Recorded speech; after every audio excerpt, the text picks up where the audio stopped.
The lights in Bedford County Court hum when my father says clear enough for the back row. She wasted her life, never held a real job. The words skim across the benches and land between my ribs. The judge takes off his wire rims, rubs the bridge of his nose, and looks at him. Sir, he says, calm and clipped, your daughter was a SEAL operative for 12 years. Nobody breathes. Aunt Luann's hymnal slips to the floor. Kyle stares like he misheard. I fold my hands and count 4 and 6 out. Sunlight angles through the high windows and turns the dust to snow. 2 weeks earlier, I was on the back steps of my duplex scraping a wobbly kitchen chair I promised Mrs. Dottie I'd fix. Late August smelled like cut grass and hot tar from an asphalt crew up the block. The high school band worked out Louie Louie past the Maples. In Bedford, Virginia, you learn a place by sound. A manila envelope from a Lynchburg law office lay beside my coffee. I'd opened it at the post office under a yellowed change of address poster. Probate hearing, motion to expedite sale of my mother's house. Petitioner Earl Morgan, my father of Morgan Heating and Air.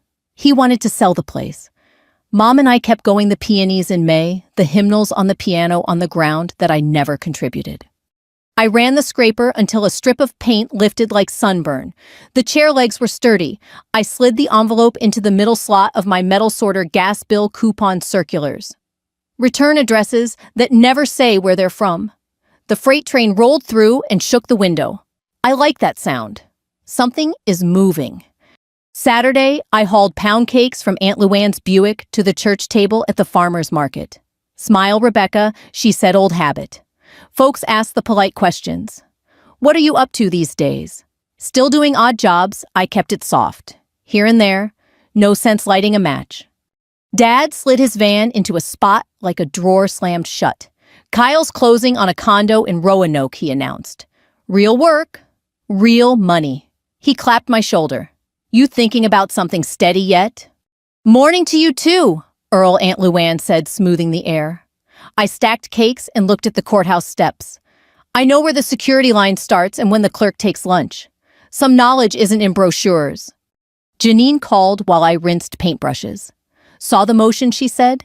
We'll contest. If the judge allows an in-camera review, he can see what he needs without putting it on the record. In camera, I repeated. Keeps Dad from running a fish fry on the steps. Exactly. Do you have the mortgage allotment records? I do, I said. And the other thing? We won't use the other thing unless we must, she said. You've carried it long enough. After we hung up, I slid out the false bottom in my screwdriver drawer and lifted 3 items of folded letter with a trident embossed at the top. A stack of pay stubs with black rectangles where the good parts used to be. A photo of Mom at the Christmas program, mouth open, mid-alto eyes closed like prayer. I put the letter and stubs into a plain folder and left the photo face down. Sunday. I walked my loop past the VFW. Flags on the lawn were frayed at the tips. Men sat in plastic chairs, talking low. He's pushing to sell Elaine's place, one said. Lord. Another replied, he'll get more if he paints the porch. It landed dull. Mom's porch doesn't need paint. It needs her laugh through the screen. At the clerk's window, I signed where Janine flagged with neon tabs and slid over the sealed envelope. The clerk, my age silver cross on a chain, didn't look at the contents. Certified copy. On, I said. Paper moves heavier when it matters. My shoulders dropped when the copy hit the folder. The body keeps score even when the head says we're fine. That night, I idled in Mom's driveway to check the porch light. The peony bed was only green now, but if you know where to look, you can see the little nubs where next May hides. The piano sat where it always sat. I left the hymnals stacked with paper clips marking, How Great Thou Art and Precious Lord. I told her out loud I'd go to court Friday. I said I wasn't angry so much as worn thin. I said I'd try to keep it decent. Friday. I wore a navy dress that doesn't wrinkle and flats I can stand in all day. I didn't put on anything that might start a conversation. The line at the metal detector curled to the stairs. When it was my turn, I set my folder in the tray and stepped through. The deputy nodded. I nodded back. Dad was leaning against paneled wood, telling a story to Kyle and 2 shop guys. She's been drifting, he said. Good heart, no plan. He lifted his chin when he saw me. I took the back row, the seat you pick when you want the full view. The bench was glassy smooth from 100 years of people. I counted breaths not to calm down, just to mark time. The bailiff called our case. The judge looked younger up close than in the paper, but his eyes were used eyes that have heard every kind of lie and every kind of love. He ran through preliminaries. Janine answered clean. Dad's attorney began about financial contributions and lack of employment history. Then Dad said the line he's rehearsed for years, this time into a microphone. She wasted her life, never held a real job. It hit the same spot and for once didn't stay. The judge set his glasses on the bench. The room clicked smaller. Sir, he said, your daughter was a SEAL operative for 12 years. Everyone finally heard what I'd chosen not to say. People think secrets look like car chases. Mostly they look like groceries paid in cash and a drawer you keep shut. On ordinary Tuesdays, I get up before the traffic on Independence Boulevard, boil water in a dented kettle, and wind paracord back into a neat figure 8, because messy cord puts me on edge. There's a scar the size of a lima bean under my collarbone. I don't tell a story about it. I press my thumb there when the weather changes and go on with my day. My duplex is the kind you stop seeing when you've lived in town long enough, 2 doors, 2 porches, a shared patch of crabgrass that browns in August. The mailbox squeaks like a hinge in a horror movie. Inside the kitchen drawer with the rubber bands, I keep a second, shallower drawer that slides out if you tug the right way. It holds a plain envelope with a raised trident at the top, a stack of pay stubs spit out by a government printer that eats its own tail, and a hand-scribbled list I once made of loadouts for a person who does not officially exist. When I open the drawer, I breathe the way they taught us on 4 out on 6. It is not mystic. It is plumbing for the lungs. Mrs. Dottie Landry from next door knocks by tapping her rings against the screen frame. That chair done? Yet, Rebecca, she asks, looking past me like the chair might jump into her arms if she stares hard enough. 10 minutes, I tell her. The glue has to set. She leans on the cane she doesn't use in public. You were gone a lot when your mama was alive, she says, not accusing, just remembering out loud. Cards came from San Diego. Once from Virginia Beach. I figured cruise ships. Something like that, I say, because it satisfies, without lying. She pats my forearm. Well, you always come back polite, she says, which is her way of blessing me, whether she means to or not. At the Food Lion, I stand under the hum of the cold cases and decide between whole milk and 2% like a person with a very ordinary life. The young cashier with a nose stud asks if I want to round up for the animal shelter. I say yes. I always say yes when it's under $1. My cart holds coffee bleach paper towels and a box of Little Debbie oatmeal pies because Mom used to split one with me after choir practice. I leave through the side door and habit check the parking lot. 2 exits, a cart boy smoking behind the ice machine, a man in a contractor's truck scrolling his phone with his mouth open.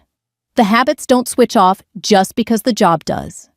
Back at the duplex, I set the chair on the porch for Dottie and heat a bowl of chili. The spoon clinks the side in a rhythm that makes the room feel steady. My phone vibrates against the counter. Janine. Judge approved an in-camera packet, she says.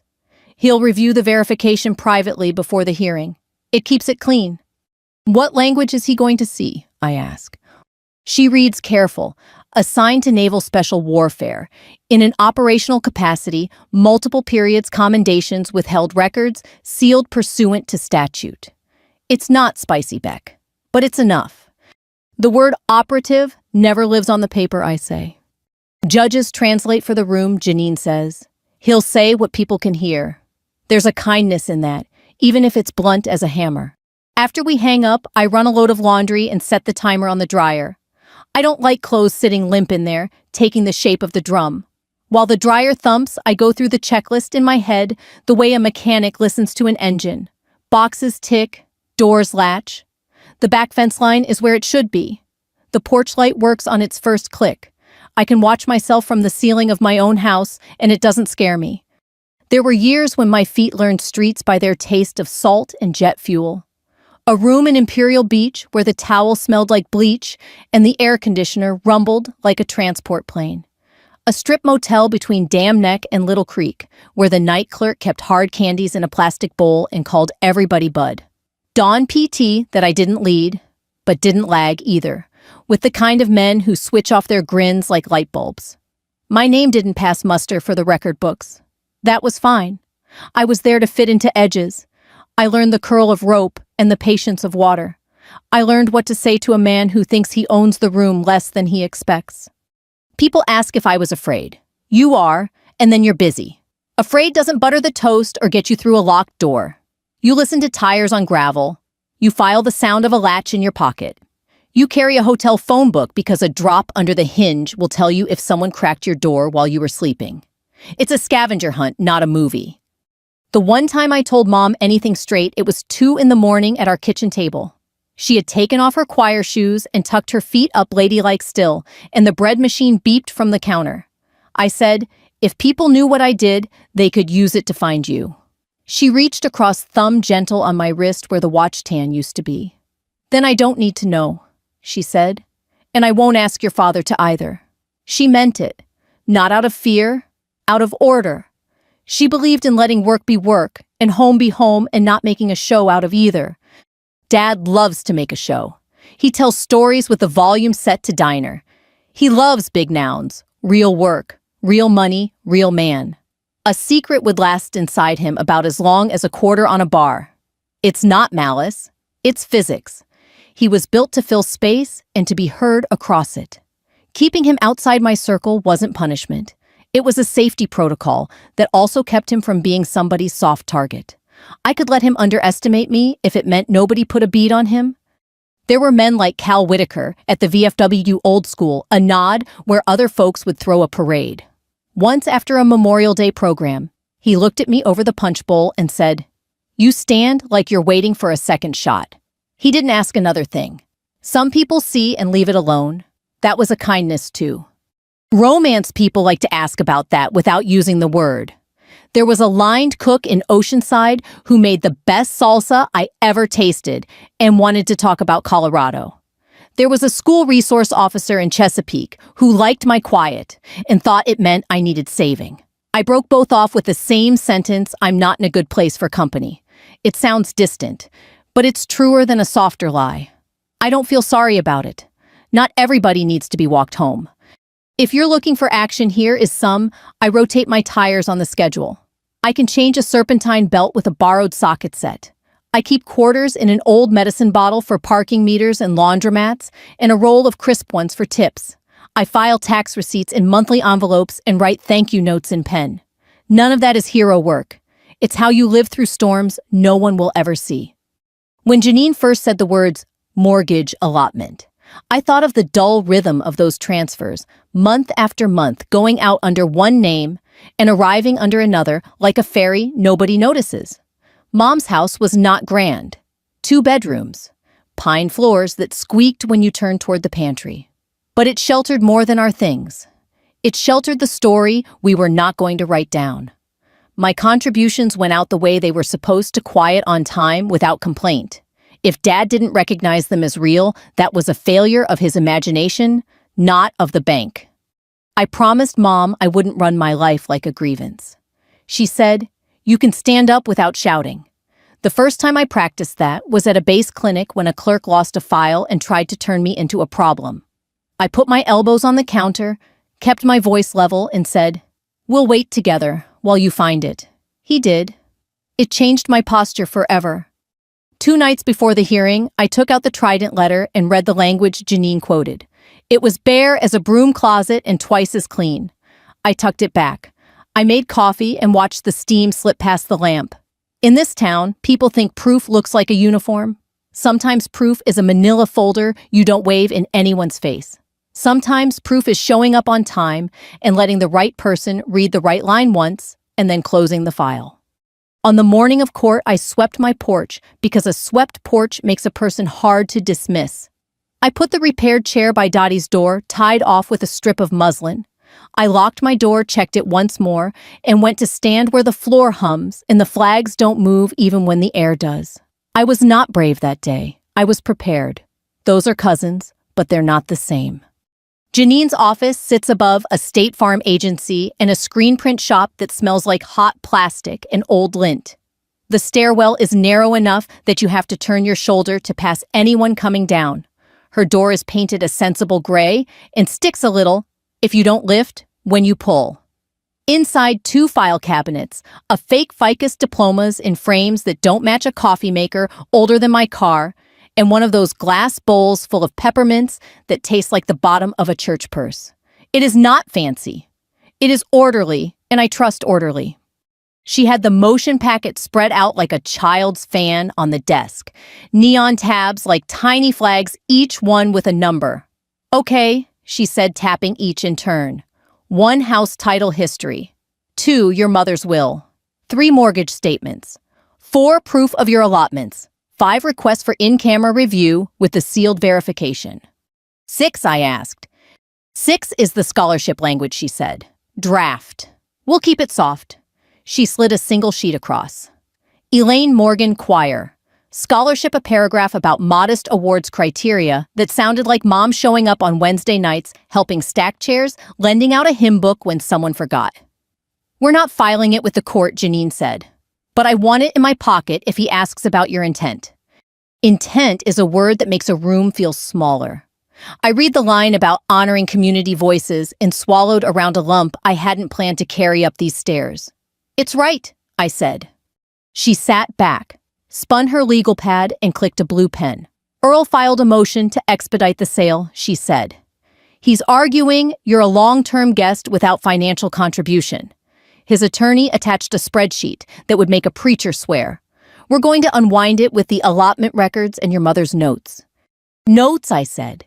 He found something of hers. I did, Janine said. She opened a manila folder and slid out a photocopy of the inside cover of a hymnal mom's handwriting, round and steady. Mortgage Beck's automatic help. Don't breathe a word to Earl. It will upset him. A paperclip shadow bisected the sentence like a quiet cross. I put my finger on the copy as if it might evaporate. For a second, the room tilted, and I felt the oak pew at Mount Olive under my nerve endings, the sweet dust of blessed assurance. Where was it, I asked. Church library, she said.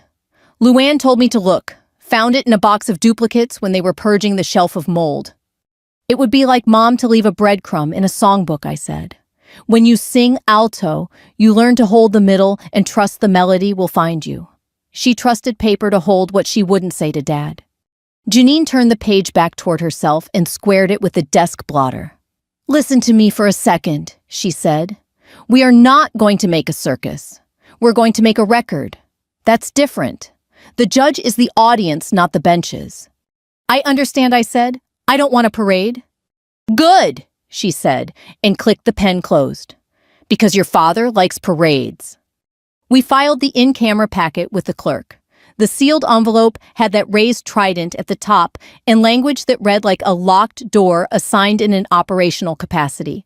Record sealed pursuant to statute. The clerk stamped the outside neat as a nurse and didn't ask a single question beyond certified copies. It felt like reading a prayer in a language only one person in the room speaks. You say the words anyway, trusting they will go where they need to go.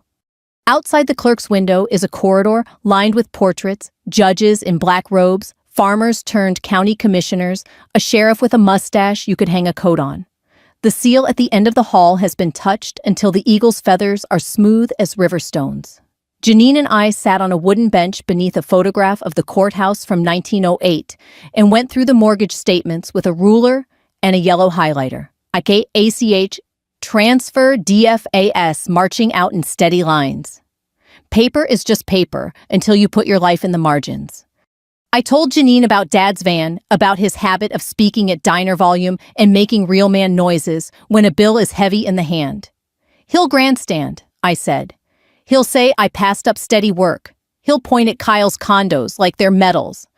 And you will sit still, she said. If he wanders, I'll object. If he insults, I'll let him finish if it helps us. We won't poke the bear unless the bear blocks the road. Copy, I said, and she smiled like she heard something familiar in my cadence. On the square, we walked past Bunker Hill Diner, where somebody had burned bacon to a perfect black curl, and a man in a camo hat held a door too long for a woman who didn't want to be held for. In Bedford, chivalry and annoyance share the same air. I bought 2 coffees and handed one to Janine. "You know I'm not trying to win the town," I said. "We're not auditioning," she said. "We're proving. Judge reasonable, not TV." Back home, I stripped the bed and washed the sheets because that's what you do when you know you'll sleep hard. I vacuumed and found a penny under the couch leg. I put it in the medicine bottle with the quarters. That night, I took out Mom's hymnal copy and slid it into my folder behind the Trident letter. Then I put both into the shallow drawer, slid it shut, and stood there with my hand on the wood like you might on a headstone, not to wake anyone, just to say I'm here. The day before the hearing, Earl cornered me in the parking lot behind the AutoZone where I'd gone for wiper blades. He didn't touch me. He's not stupid. He did that thing where he plants his boots wider than his hips so he looks like a billboard. "You really want to drag your mother's name through court," he said, "over a house you don't even live in." "I want to do what she wrote down," I said. I didn't mention the hymnal. He looked at my hands, then at the wiper blades and huffed. "Real work looks like dirt under your nails," he said. "I've had my share," I said. "Different dirt." "Always these riddles," he muttered. "You and Luann with your secrets." He shook his head, more irritated than angry, like the world had refused to stay simple on his schedule. "You could make this easy on yourself, Beck." I said, and left it there. That evening, Aunt Luann stopped by with a Tupperware of baked spaghetti. She set it on the counter and wiped her hands on a dish towel she'd brought from home, pink tulips, cross-stitched, fraying at the edges. "If you change your mind about any of this, I'll love you the same," she said. "But I hope you don't change your mind." "I won't," I said. She kissed my cheek and went down the steps slow. I watched her taillights until they turned. Then I ate a square of spaghetti cold straight from the dish and drank water out of the measuring cup, because all my glasses were in the dishwasher. There is dignity in a fork and a quiet kitchen when you have a plan. The morning of the hearing dawned with that metallic taste summer gets when it's thinking about letting go. I put on the navy dress and the flats. I set the scholarship draft in the middle of my folder because I wanted to see Mom's name when I opened it, not mine. In the mirror, I look like anyone you wouldn't notice. That's a kind of armor, too. At the courthouse, the security line moved in the slow accordions of government time. The bailiff nodded at Janine like they play softball in the same league. We sat on the back row. Dad came in with Kyle and 2 men from the shop, the kind who cross their arms even when they're sitting like a barricade. Janine leaned close. "Remember," she said, "we're here to make a record." The judge's clerk opened the side door and called the first case. Papers rustled like a flock settling. I rested my hand on the folder and felt the grit of the manila under my palm. Paper cuts sting, but they heal clean. The bailiff called our case next. I stood, smoothed my dress, and walked forward into the part where proof stops being private. The bailiff calls our case, and the room resets. Paper straightened, knees uncrossed, a hush. Janine and I take counsel table. Dad sits 2 chairs over with his attorney Dalton, who looks bored, holding a legal pad. The judge reviews the docket like a mechanic listening to an engine before touching a tool. "Good morning," he says. "We're here on Mr. Morgan's motion to expedite sale of the residence and Ms. Morgan's opposition. I have also received a motion for in-camera review of sealed verification." His voice is even. Janine states our names. Dalton leans into the mic. "Your Honor, this is a straightforward equity matter. My client maintains a property the respondent neither lives in nor supports. There is no evidence of meaningful contribution by Ms. Morgan. We ask to proceed with the sale before the property deteriorates further." Janine stays seated. Respondent has provided DFAS records of automatic mortgage allotments over multiple years, consistent with the monthly note, she says. She also requested in-camera review of a service verification letter where public disclosure would raise safety concerns. We ask that the court deny the motion to expedite, maintain the status quo, and set an evidentiary hearing. Dalton flicks a page. The supposed allotments are opaque. They could be anything, and even then, de minimis. Ms. Morgan has no regular employment history. My client has been carrying this house on his back. The judge glances over his glasses. Exhibits. Janine slides the folder forward tabs, like tiny flags. The clerk brings it up. The judge lifts his wire rims, reads, sets them down, reads again. In the pause, the fluorescent hum shifts like the building breathing with us. Dalton senses space and gilds the point. He turns toward the pews. And Judge, if we're candid, Ms. Morgan has chosen a drifting lifestyle. Odd jobs. No real. Counsel, the judge says without heat. Address the court. Dad doesn't wait. He leans in and says it like a diner story to the cook. She wasted her life, never held a real job. It lands. The judge takes off his glasses and sets them on the bench like something that needs both hands. He rubs the bridge of his nose, once then looks straight at my father. Sir, he says calm and clipped, your daughter was a SEAL operative for 12 years. The sound that follows is 4 benches of air changing shape. Aunt Luann's purse thumps. Kyle goes still. Dalton's pen makes a dark dot where it stopped mid-note. The judge keeps his eyes on Dad. This court has reviewed in camera a verification from Naval Special Warfare Command, sealed pursuant to statute, he says. The contents are not for public dissemination. The fact of verification is for purposes of this proceeding only. Dalton recovers. Even if that were so, Your Honor, and we have not seen the document, the issue remains whether Ms. Morgan contributed financially. Janine stands. Exhibit 4 reflects DFAS allotments posted directly to the mortgage servicer during the relevant years. The amounts match the note. There is also a contemporaneous note in the decedent's hand acknowledging those contributions and asking that Mr. Morgan not be told to avoid upsetting him. We offer the note for intent. The judge nods. Understood. Dad searches for a foothold that isn't there. I kept the lights on. I fixed the faucet. Mr. Morgan, the judge, says still even, you will have a chance to testify at the evidentiary hearing. Today, we are on motions. He turns back to the file. The motion to expedite is denied. The status quo will be maintained. There will be no listing transfer or removal of fixtures pending final order. Counsel will confer on dates. Clerk will reserve a half day. Dalton opens his mouth. The judge lifts a palm, not unkind. And before anyone asks, he says, this is not a punishment. It is housekeeping. We are not going to scramble eggs we may need to unscramble. A small ripple of relieved air rises and fades. The judge replaces his glasses. Ms. Morgan, he says, eyes on me. For the first time, your counsel has proffered a purpose connected to your mother's memorial preferences. Outside today's scope. If you wish to present that later, you may. Yes, sir, I say. My voice is steady, not proud. In my chest, something unclenches that has been a fist for years. The lawn, Dalton starts. The lawn will survive a month, the judge says. He signs 2 orders and hands them to the clerk. We are done with this portion. Counsel will meet with my clerk. Mr. Morgan, you will not use this courtroom as a venue for commentary on your daughter's employment history. I trust I won't repeat that. Dad stares at the wood grain. Kyle nudges his elbow. We stand. The benches creak. People make a show of not looking at me. The bailiff calls the next case, and the machinery of other lives starts up again. I gather my folder. My knees feel like mine. In the corridor, the portraits watch from the walls. Janine exhales. That was the heavy lift, she says. Now, we make the record.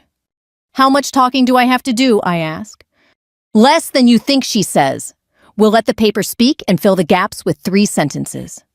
Aunt Luann finds me by the county seal window. Her hands flutter, then tuck under her purse strap. Beck, she says, quiet. Fair winds. It takes a second. I nod once, and following sees. Cal Whitaker in his pressed VFW shirt catches it and gives a look that says, enough. Dad comes out last. He doesn't speak to me. For the first time in a long time, that feels right. On the steps afternoon, light warms the brick. The flag hangs lazy. Janine trades dates with the clerk. I watch Main Street go on bus breaks, a smoker by the planter, someone laughing into a phone. The decision isn't final, but a door that was stuck for years just opened and did not squeal. I don't need to say a word to feel the room still echoing what was said there. Sometimes the quiet is the part that lasts. I didn't go home right away. After court, I walked past Bunker Hill Diner and stood by the planter where the petunias give up every August. People didn't stare. They adjusted. When a story changes in a small town, folks tilt the picture frame and keep eating meatloaf. Inside the grill, man scraped bacon off the flat top. I took a counter stool. Coffee came in a chipped mug that fit my hand like a tool. Blue plate, the waitress asked, not writing. I nodded. 2 men in ball caps tried to whisper behind me. 12 years, one said. Figured she was between gigs. The other stirred creamer. Between gigs and keeping folks breathing ain't the same thing. Cal Whitaker came in slow. He stopped beside me and didn't touch my shoulder. Fair winds, he said. And following seas, I answered. That was enough. I tipped in ones and quarters and stepped into the heat. A teenager in a Letterman jacket held the door too long and said, "Ma'am." It wasn't a parade. It was a town-making room. At the credit union, Janine met me in a glass office. The manager, Marjorie, wore a cardigan with acorn buttons. We opened an account titled Elaine Morgan Choir Scholarship. I made the first deposit while Janine drafted language to accept memorial gifts without tangling the estate. Marjorie printed routing numbers with a treble clef. My granddaughter still talks about your mama teaching her alto, she said. She'd be proud. Thank you, I said. Main Street carried on in a lower key. At Food Lion, the cashier with the nose stud asked roundup and added soft, and thanks. I rounded up and dropped the good dog food in the shelter bin. On the VFW lawn, plastic chairs scraped concrete. Cal lifted 2 fingers. I lifted 2 back. At Morgan Heating and Air, Dad had the bay door up like a stage. Kyle parked too close to the shop sink and made a show of correcting it, forward, back, forward. I crossed to the hardware store for weed barrier and came out in time to hear Kyle low and urgent, "Optics, Dad. We don't need this becoming whatever this is." Dad's voice carried anyway. A man ought to say what a man thinks. Kyle rubbed his forehead. Just not into microphones. They saw me without waving. Dad lifted his chin and turned to the shop guys, making his hands big in the air. If his life were a radio, he'd have 2 settings off and loud. I wondered what the middle would sound like. That evening, church practice ran long. Aunt Luann fussed at the copier and sent me home with baked spaghetti and 2 hymnals the library was retiring. "Take them," she said. "I can't keep every book that smells like your mother." The sanctuary lights clicked off row by row, like a hand smoothing a bed. Back at the duplex, Mrs. Dottie sat on her porch in a faded housecoat. The chair I fixed held her like a good hand. "Saw you on the steps," she said. "You stood pretty." I thanked her and said I'd mend her porch screen this weekend. "Honey, you don't have to fix everything," she said. "Some things we let be." I looked at the loose corner of screen like a hem needing one more stitch. "This one I can fix," I said. Sleep came with the penny smell of late summer. I dreamed a motel door latch clicked and didn't open. I woke steady. Prepared is a kind of mercy you can give yourself. 2 days after court, Janine and I calendared dates with the clerk. Dalton stood nearby saying lawn like it was a wounded relative. The clerk penciled, penned, stamped. "Half day 2 weeks out," she said. Before then, Janine told me on the steps we'll need statements from the church treasurer and the mortgage servicer. If Cal will sign a short affidavit about your mother's wishes, as heard at the VFW picnic, it helps. "I won't put him on the spot," I said. "He'll tell me no if he means no," she said. "Men like that still carry a pen." Cal agreed before I finished asking. "No details," he said. "Just that I heard Elaine say the house stays till the choir fund launches." He tapped the courthouse steps with his cane. "Truth doesn't need volume. It needs a place to stand." At the hardware store, I bought a small brass mailbox for Mom's house and a can of satin black because the old box limped on one hinge. I sanded, primed, painted. Not because the judge cared, but because mail deserves a dignified place to land. I printed labels for scholarship envelopes and taped one to my refrigerator. The quiet rearranged itself and stopped rattling. Saturday, the choir sang at a wedding. I took the back row. The bride's uncle cried at the wrong parts, and a cousin almost knocked the unity candle over. After the recessional, the organist played "I'll Fly Away." In the vestibule, Luann pressed a folded check into my hand. "For the scholarship," she said. "From a friend who won't say who." I didn't ask. By Monday, someone had scrubbed graffiti off the courthouse stall. A flyer went up for a yard sale to help a kid with travel baseball. Bedford heals in increments. At Morgan Heating and Air, the bay door was down when I passed. The closed sign hung crooked, turned, with more feeling than needed. I kept walking. Some storms you let wear themselves out. Some you face with a folder and a steady voice. Some you ignore until they remember they aren't the weather. I had places to be and paper to move. The next part wouldn't be loud. It would be public. That's different. You can stand on steps without showing off. You can say one sentence and let a town decide who it wants to be when it hears it. And if there was a crack under everything, anger, grief, the long ache of being misnamed, I knew where to put it. Into the scholarship fund, into a polished mailbox, into a porch screen that won't scratch a lady's ankles when she opens her door to the morning. Noon comes with cicadas and the smell of fried chicken from the Rotary tent. Janine and I take the front pew while the clerk brings a ribboned folder to the bench. The judge looks the same as any day, no extra solemn, but the air has that storm weight. On Mr. Morgan's motion to expedite and related matters, he says the court issues the following. Paper slides, based on documentary evidence, including DFAS allotment records and a contemporaneous note in the decedent's hand, and based on in-camera review of sealed verification. Title shall remain with Ms. Morgan pending final probate disposition. The property shall not be listed, transferred, or encumbered without further order. An evidentiary hearing is set as scheduled. He signs twice and nods to the clerk. Copies may be picked up after recording. He looks over his glasses. We will not be taking statements inside the courtroom. His eyes find Dad. We are done. Outside, the steps have turned into a landing strip for opinions. Church ladies in linen, VFW shirts creased sharp too, Bedford bulletin reporters with spiral notebooks. The county clerk, Ms. Deering, stands by a folding table with the ribboned folder and a stack of blue-backed copies. We'll read a short summary and let folks get on with their day, she says. Janine stands beside me, not behind. Ms. Deering reads plain as a grocery list. Motion to expedite denied. Title remains with Ms. Morgan. No sale or transfer pending order. Court acknowledges private verification it will not publish. Parties to return on the date stated. Heads tilt in unison. My shoulders loosen. I step to a microphone taped to a wooden stand. My mother, Elaine Morgan, wanted her house to shelter music a little longer, I say. Today we open the Elaine Morgan Choir Scholarship at the Credit Union on Main. The first award this fall will help a Bedford kid study music at community college. Applications are at the church office. Cal Whitaker lifts 2 fingers. Permission for a word. Ms. Deering nods. Cal faces the street. Some of you knew Elaine.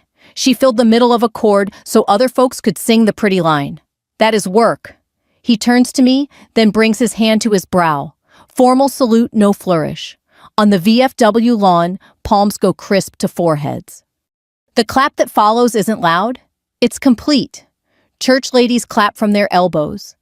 Teenagers in Letterman jackets clap like they forgot they were holding phones. Janine watches. Dad pushes forward, hands spread for a microphone that isn't his. I have something to say, he announces. The judge just outside the side door without his robe angles his head.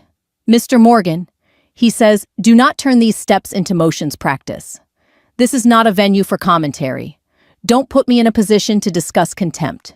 The word contempt lands like a tool on a bench. Dad's hands curl and fall. Kyle steers him 1 step back. I hold up a single sheet, the scholarship, not the sealed letter. If you want to give in my mother's memory, the credit union will accept checks, I say. But mostly, what she wanted was people to show up on Wednesdays and sing. Laughter leaks in at the edges. Cameras click like cicadas hum, constant, not unfriendly. The bulletin reporter asks, spell your first name. I do. Will you live in the house? For now, I say, and I'll keep the porch light working. In Bedford, a working porch light is a theology. Ms. Deering hands Janine a stamped copy and a deed book receipt with an instrument number in the corner. The paper is warm from the copier. Janine passes it to me like a fragile plate. I don't read the language. I feel the weight. Aunt Luann edges through the crowd, eyes glassy. Your mama would have made you eat a sandwich, she whispers. She presses butterscotch into my palm. Statement. The younger reporter asks Dad. He starts, then looks at the judge and thinks better. No comment. Kyle says quick as a seatbelt click. People peel away in ones and twos. The flag stirs once. Cal touches the railing as he goes steady on his cane. Janine bumps my shoulder. I'll have the servicer send a final ledger so we can tie a bow on it, she says. And we'll make your affidavit short and boring. Short and boring saved my life a few times, I say. At the edge of the crowd, a girl in a thrift store dress, Marissa Dean from Choir Camp Brochures, hovers with her mother. Is it okay to pick up an application, the mom asks. It's more than okay, I say. I hand over two and a pen. Marissa says, my teacher moved me from soprano to alto last spring. It felt like a demotion. It's not, I tell her. It's the backbone. Somebody has to hold the middle so the melody can do what it does. She nods. By the time we break down the table, the sun has moved past the courthouse face and left the steps in relief. My dress sticks to the backs of my knees. The order flaps once, then settles. Janine tucks the envelope into my folder and presses the flap flat. Done for today, she says. We walk to the curb. Dad stands by his van, not getting in. He could come over. He doesn't. At the bottom step, I look back at the door, where we've all been coming and going for a century. Wills, fines, marriages, mistakes. The brick holds all of it without commentary. I put the recorded order in my folder behind the scholarship sheet so the two carry each other. A breeze lifts the smell of boxwood and hot paper. I can breathe all the way to the floor of my lungs. Prepared isn't the same as brave, but it's the right cousin to walk home with. The recorded order sat on my kitchen table with the scholarship flyer on top, the two sheets facing each other like a handshake. I made a sandwich I could eat standing up and rinsed the plate before the breadcrumbs thought about sticking. The porch swing squeaked once when I sat, then remembered the rhythm it's always had. Heat broke a little after sundown. I could hear a mower 3 streets over and the ice machine at the gas station cough. Headlights washed across the peonies leaves and went dark. Dad came up the steps holding an old coffee can with a paint splatter lid. He didn't ask to come in. He set the can on the rail like he was paying a bill. These were your granddad's first, he said, not quite meeting my eye. When I pried the lid, the metal smell lifted up a tangle of Vietnam service ribbons campaign bars. 2 pins I recognized from pictures, 1 I didn't. The colors looked brighter than anything from a garage shelf ought to look. I kept him in the tool cabinet, he said. Your mama wouldn't let me hang them in the living room. Said we'd do it proper when the walls were fresh. He swallowed. Walls are still not fresh. I turned the coffee can lid in my hands and kept my voice easy. You want coffee? It was 9:30. I shouldn't, he said. Gives me the leg shakes. He shifted his weight. You need anything fixed? Screen on Dottie's porch, I said. Already on my list. He nodded like I'd explained a map. We listened to a dog bark in a yard that isn't careful about leashes. Finally, he said, about court. I ran my mouth. I got carried away. He rubbed the back of his neck. You know how I am. I do, I said. You don't have to brag on me. You just can't lie about me. I let the words sit there between us like a level on a board. He looked at the coffee can. That seems fair, he said. He slid a thumb across one ribbon and put it back like you return a hymn book to the right slot. You keeping the house? He asked. For now, I said. I'll keep the porch light working. He nodded at the light, which was doing its job without nagging anyone. Your mama liked a working light. He took the can back and headed down the steps, then stopped at the sidewalk. Tell Luann I said the spaghetti was too sweet, he called, which is his sideways way of saying he ate it all. I will, I said. He lifted his hand, but didn't wave. The truck door thunked exactly once. The next afternoon, I drove to the cemetery with a small envelope from the credit union and the butterscotch Aunt Luann pressed into my palm on the courthouse steps. A storm had walked through and left the grass perked up and the air wrung out. Mom's headstone is plain name, dates a line of music notes Luann chose because she said words would start fights. I brushed off the dry grass and tucked the scholarship flyer under a little stone so it wouldn't go anywhere. First deposit's in, I told her. The church ladies are already arguing about whether the application should be 1 page or 2. A dragonfly droned past. Somewhere behind me, wind chimes someone shouldn't have hung on a cedar, rang 3 notes and gave up. I sat until the granite warmed my palm, and I could hear the cars on Independence like a tide the town has learned not to name. I'm not mad, I said, because that was true. And then right after it, another truth, I was tired of being misnamed. I laid the butterscotch on the grass even though the ants would win. A girl named Marissa took 2 applications, I said. Alto. Thinks that's a demotion. I told her it isn't. On my way home, I swung past the VFW. Cal sat in a plastic chair like a man waiting with time. He lifted 2 fingers. I lifted 2 back. Inside the post window, someone had taped a note. Alto Fund, put a 10 if you can in Sharpie on lined paper. Men who sign checks without ceremony have kept more towns alive than anyone will tally. At the duplex, Dottie's screen needed 1 more stitch where the corner sagged. I fixed it with the last inch of spline and a butter knife because my roller lives in a box I can't find. When I finished, she patted the frame and said, "Don't stand there waiting for praise. Go on home." I laughed and did. Night came with crickets answering each other like they were playing hot potato with the same question. I pulled the shallow drawer, put the recorded order behind the trident letter, and slid the scholarship deposit slip on top. There's a click I like when the wood seats itself. Some nights I used to sleep with a shoe under the bed facing the door so I'd hear it move. Now I leave the shoes where they live. Prepared and brave take turns. You don't have to be both on the same night. Kyle texted the next morning, "Dad's being dad. Proud of you. Don't use that against me." I wrote back, "I won't. Fix the sink at the shop before frost." He sent a thumbs up and a photo of a wrench the size of a toddler. That's our language. Church Sunday felt the same except for the way people found my eye and then looked away as if a note too high had slid back onto the staff where it belonged. Luann printed scholarship envelopes and made me take back the cash I tried to leave in the kitchen jar. "You'll insult me if you don't cash this," she said. "Consider it back pay for risers, lugging, and bulletin folding." We argued about nothing until the coffee perked. I waited a week for the dust to decide whether it would settle or hang. It mostly settled. The Bedford Bulletin ran a small story above the fold, no color photo headline, short as a prayer court maintains title. Scholarship announced. That's about the right size. People handed me small checks with commas and ones without. I folded both into the same envelope. Someone left a roll of quarters with a rubber band around it. I liked that one best. On a Tuesday that didn't have any other name, Dad came by with a bag of porch screws. "If you want that swing to stop squeaking, you can give it a shim," he said. He didn't reach for it. He held up the bag. "You want me to?" he asked. "I can," I said, "but if you want to go ahead." He sat on the steps and sorted screws into lines like a boy making an army. He worked quiet. When the swing settled into new holes and didn't complain, he dusted his hands on his jeans and stood.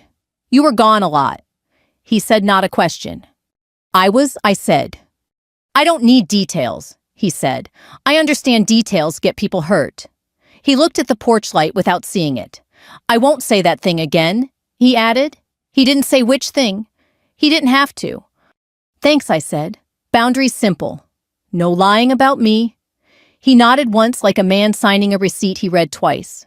He touched the post on his way down. Men like him say sorry where their hands land. That night, the swing didn't squeak. The air smelled like cut grass and summer trying to hold on. I read the bulletin and put it in the drawer with the trident letter and the order and the deposit slip. I made a note to stop by the credit union for more applications and to pick up sheet protectors so the first batch doesn't curl. I wrote porch bulb 40W on an index card. You can live a whole life on notes like that and do more good than folks who need a brass band to remind them they're good. If you stayed with me this far, you already know the moral doesn't wear a sash. Silence is not failure. Some work you can't post, and some love you shouldn't have to prove on demand. Truth doesn't always shout. Most days, it stands up in daylight and holds the door. If this story touched something you've been carrying, maybe a quiet job, a boundary that took you years to name, or a person who held the middle so others could sing, share it with them. Leave your porch light on tonight. And if you want more plain-spoken stories that land soft and true, you're welcome to subscribe and sit with us for the next one. We keep the coffee hot.